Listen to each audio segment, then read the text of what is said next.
Hey everybody, Sean with the New Columbia Movement. Did you know you're getting robbed? Cause you are. Every single day. Let's talk about that.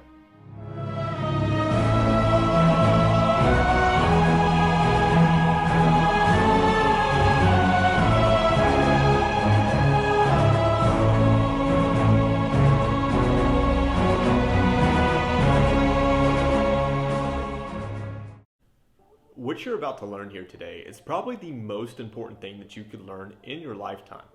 And it wasn't taught to you in school. See, they were busy teaching you all about how Washington crossed the Delaware, or how the mitochondria is the powerhouse of the cell, but what about finance? What about how money works? What about how our world is governed? Most people will avoid even exploring these concepts with any level of depth and honesty because there's just such a barrier of complexity to understanding the truth of the matter. Oftentimes, we'll just end up telling ourselves convenient fairy tales that answer the questions that we don't have answers to. At some point as kids, we all asked our parents, where does money come from? Ironically, parents probably would have preferred the question, where do babies come from? Today, we're going to break through that barrier of complexity. And hopefully by the end of this video, you'll have a better understanding of how our monetary system really works. But what's in it for you? Why is it important for you to know this information today? For over a century now, we have existed in a global, generational, debt-based fiat Ponzi scheme that has slowly siphoned the wealth out of the citizenry of every nation, every income bracket, into the hands of an economic elite few. This system is wholly immoral, and it's quickly reaching its logical conclusion. Inflation, hyperinflation, economic crisis is all on our horizon. If we don't understand this information now, then we are all susceptible to falling victim to its inevitable demise. The first thing you gotta understand about economics is that it's inherently simple.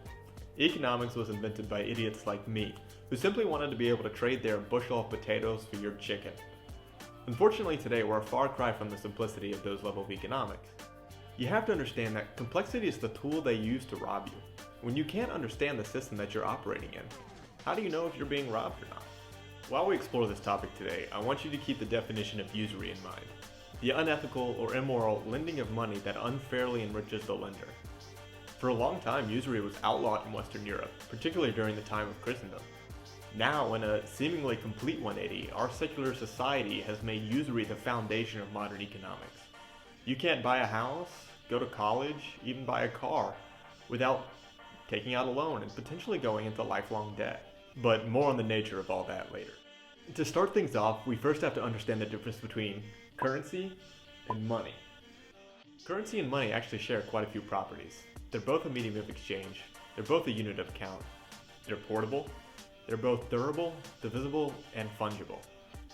The fundamental difference is that money is a long-term store of value. Currency is not. See, money is inherently better because with currency, you lose your purchasing power over time. The problem today is we use currency. In fact, we have been using currency since 1971 when Richard Nixon took us off the gold standard. The only difference between something like this and something like this is that this is accepted as a means of transaction and this is not. Unless, of course, you're playing Monopoly. Once upon a time, under a sound monetary system like a gold or a silver standard, governments, banks, and businesses alike were all held accountable because they couldn't just produce money whenever they needed it. With currency, they can. So what happens to a nation when it decides to embrace currency as the backbone of its economic policy over money? Well, thankfully, we've got history to turn to see exactly what happens. Ancient Greece is a society revered by Western culture, and to this day, people from around the world go to admire its ancient architecture and vivid history. Unfortunately, Athens became the product of its own demise when it decided to embrace currency over money during the Peloponnesian War. See, Athens was trying to fund a war against Sparta, but they didn't have enough money in their reserves in order to pay their soldiers and buy their equipment. So what did they do? They started to take their supply of gold and silver and debase it into other, more common metals in order to create a new type of coinage. These new coins were then used to fund the war effort, but people quickly realized that they did not hold the same value as gold and silver. This was a form of inflation. While not paper money, they were using other more common metals as a means to create inflation. Ultimately, Athens broke under the weight of its own poor economic decisions. Athens was not alone in this foolish endeavor. Ancient Rome, ancient China, Weimar Germany, more recently Venezuela, every single one of these countries has embraced currency inflation. Along with numerous other examples, the one thing they all have in common is that that currency has become worthless. Every single one of them has gone to zero without fail. So what does that say about our current state of affairs? Well, for the first time in human history, every single country on the face of this earth uses a fiat currency system. This is unique because in the past, when countries would embrace currency and inflation, the economic fallout of those bad decisions would be limited in scope, usually just to that nation. But now, thanks to a new system, every single currency is tied together. So what happens when that system collapses? We already know in 1971 that we were taken off the gold standard, but what about the rest of the countries? Well, post-World War II, the US dollar was made the world reserve currency under the Bretton Woods system. From 44 allied and associate countries arrived for the opening of the United Nations Monetary and Financial Conference.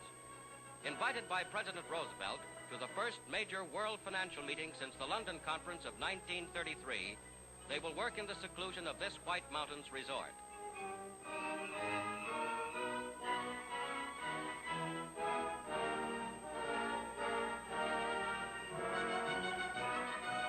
Zhang Shi-kung, one of China's representatives, with Secretary and Mrs. Henry Morgenthau.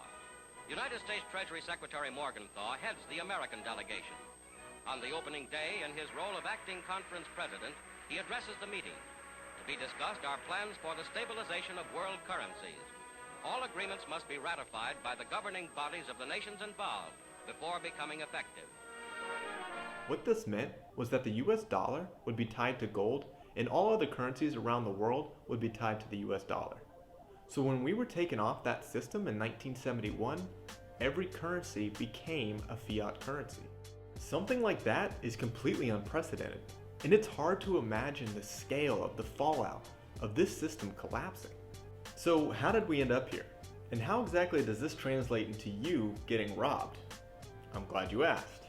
Because now we get into the fun part, the meat and potatoes of how this whole system works. Way back in 1913, the Federal Reserve Act was established and created what we know today as the Federal Reserve Bank. Now this act was hatched up in secret by a number of bankers, businessmen, and politicians alike, who wanted to create the Federal Reserve Bank in order that it may create and loan money to the United States government. Now, if you want more information on the secrecy and interesting facts surrounding the creation of the Federal Reserve, I highly suggest you pick up a copy of The Creature from Jekyll Island, written by G. Edward Griffin. This is a great resource for more information. The great irony of the Federal Reserve is that it's not a federal institution at all. In fact, it's a private bank owned and operated by private shareholders. Who are those private shareholders? Well, we don't know. That's not public information. But why would you need to know that? Since its inception, the Federal Reserve has levied massive amounts of power. Think about it. The ability to create the US dollar, the currency used by the most powerful nation on earth. Not only that, but we already know that the US dollar is the world reserve currency. This is what has to be used for transactions around the world. So when you really think about it, the Federal Reserve has the sole ability to create the number one most in-demand commodity in the world, the US dollar. Now, it doesn't take much of an imagination to start to think about the kind of power those private shareholders must be able to levy. But it goes beyond power. The Federal Reserve is actually profiting on the whole scheme. Let me explain. This next part can get a little complicated, so follow along closely. If the United States wants to spend money, it's first got to raise the money. So, Congress votes on deficit spending. If approved, the Treasury then issues government-backed bonds. Those bonds are sold to banks.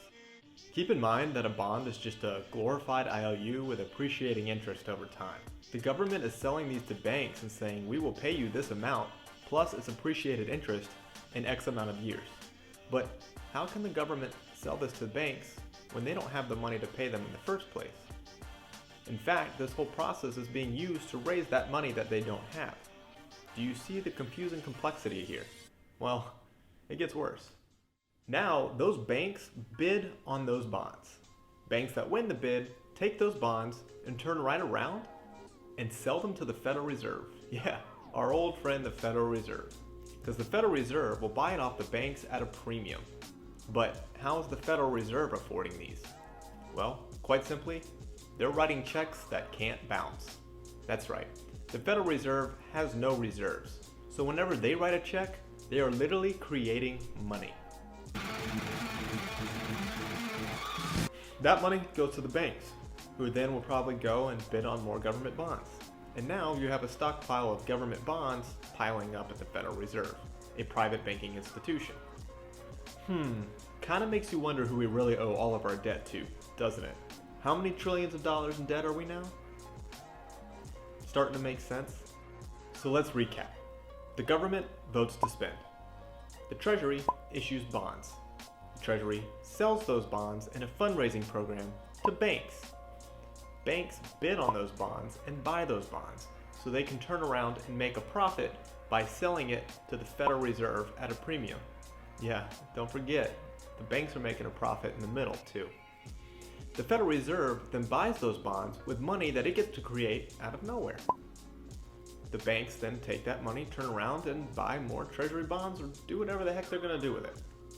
Following me so far? This is the first method of currency creation. But wait, there's more. Now that they've had a successful fundraising campaign and effectively indebted future generations of Americans, they can now go and spend that newly minted cash. What are they going to spend it on? Well, whatever they see fit. Usually it comes down to military spending, public works projects, and other such government programs like Medicare, Medicaid, and Social Security. Both the banks and the governments in this scenario get the luxury of spending that money before its effects are felt by the rest of the economy.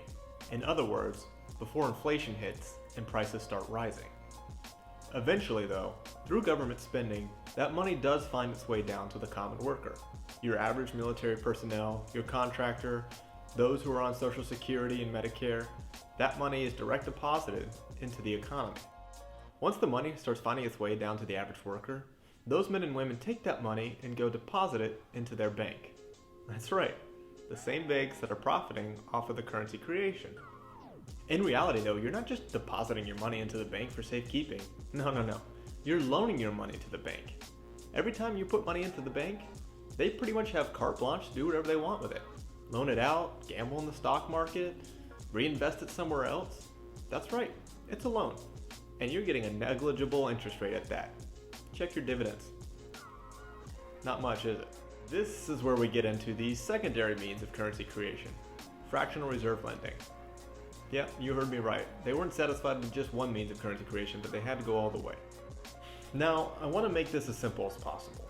What fractional reserve banking is basically establishing a reserve limit for banks when people deposit their money. So, for this example, we'll say 10%.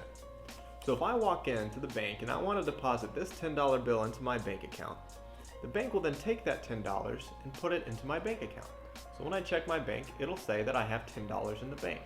However, the bank only has to hold on to 10% of my initial deposit, meaning that they can loan out 9 out of these $10 and still say that I have $10 in the bank. However, Joe Smo, who came into the bank that same day to get a loan, was given those $9 to go and buy whatever he was going to buy. I understand that's a bit confusing, but if you follow this, Joe now has $9. I still have my $10, but the bank now has $19, all out of an initial $10 deposit.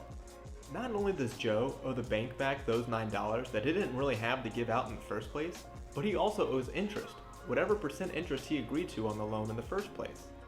So now, the bank is collecting interest on money that it didn't have to give in the first place. Now imagine this process repeating over and over and over again. Joe goes and takes those $9 to buy himself a new car. The car salesman then takes that deposit and puts it into the bank, and that bank takes his deposit and lends it out to some other Joe. Now, while the politicians just get to vote for spending and the banks just get to create whatever money they need, you get to work 8 hours a day, 5 days a week, for your little slice of the pie. The fun part is, you spend all that time working for money that's losing value daily. The more the banks get to continue to profit, the less value that money has in your pocket. If you understood the method by which they're profiting, you also understand that that's the same method that is robbing you of your purchasing power. And here's the best part, the punchline, the crescendo to it all. You are taxed on that money. That's right, the IRS, an institution which was created the same time the Federal Reserve was created, then demands 10, 20, 30% of your annual income so that it can pay off the debt. Who do we owe our debt to? I'm sure you can figure that one out by now. At this point, hopefully you understand that there's no debt ceiling, there's no balanced budget amendment that's ever going to solve our debt crisis. You understand that this entire system is built off of debt. It is a debt-based system. I don't think I'm being hyperbolic here when I say that literally it's all rigged against you. Against you, me, rich and poor alike. Politicians are put there to give you the idea that you have freedom of choice. You don't. You have no choice. You have owners. They own you. They own everything. They own all the important land. They own and control the corporations. They've long since bought and paid for the Senate, the Congress, the state houses, the city halls. They got the judges in their back pockets. And they own all the big media companies, so they control just about all of the news and information you get to hear. They got you by the balls. It's a big club, and you ain't in it. You and I are not in the big club. Ask yourself this question now with true sincerity. Who really directs the programs and policies of our nation? The Federal Reserve is just one of many reserve banks around the world. Bank of England and Deutsche Bank being two other examples. Are we really a nation of supposed freedom and democracy? Can we really elect and effect change? Or were we sold out long ago to a higher secretive financial elite who makes up the true ruling power of our nation? Something to ponder. Over a century of unchecked and aggressive financialization has pushed us to the brink of our own cultural demise. All of this for the profits of a few. As Christians of good moral character, we have to be willing to call a spade a spade. This system is untenable, and it's headed for its ultimate destruction. Unfortunately, that's going to mean a significant amount of hardships for many people to come. Great depressions and inflations are never a good thing. But, like Sun Tzu once said, in the midst of chaos, there is also opportunity. We can either allow fear and manipulation to lull us right back into the same system that's been robbing us for centuries, or we can take advantage of the situation and build something new, something better, something sustainable, something just. It's our responsibility. We can do it. Folks, if you like this video, please go ahead and give us a like, comment, and subscribe down below. It really helps us out. Also, feel free to check out any of our other social medias, links in the description below. Share this video with friends and family so we can continue to get the message out there and hopefully build a brighter future. Thanks so much for watching. God bless.